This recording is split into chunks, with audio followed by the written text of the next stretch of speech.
Elhamdülillahi vəxtə və salatu və salamu alə məllə nəbiyyə və əmə bə'd. Esselamu aleykum və rəhmətullahi və bərəkatuhu.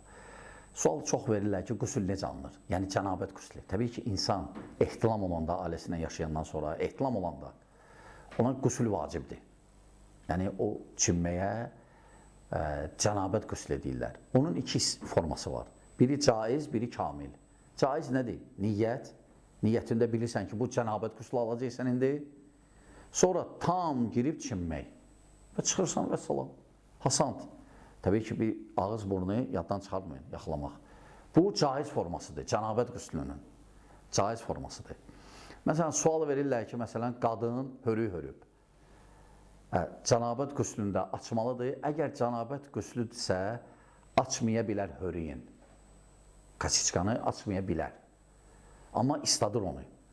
Yox, əgər aylığından qüsul alırsa, məsələn, doğuşdan sonra, nifas qutarandan sonra, onda gərək, əgər hörük varsa, onu da açmalıdır.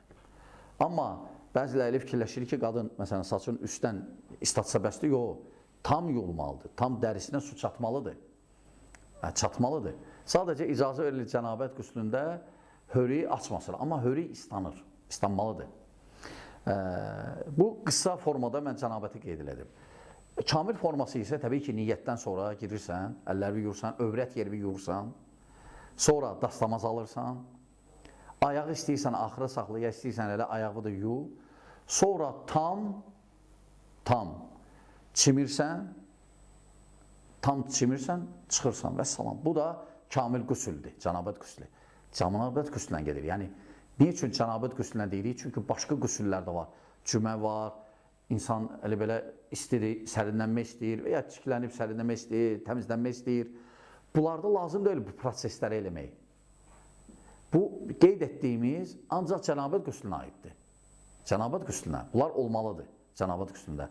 Və yaddan çıxarmayın, ağız burun mütləq yıxanılmalıdır cənabət qüslündə. Və bu qısa, aydın, Allah subhanət hələ bizi eşitli faydalardan etsin. Və sələmu aleykum və rəhmətullahi və bərəkatuhu.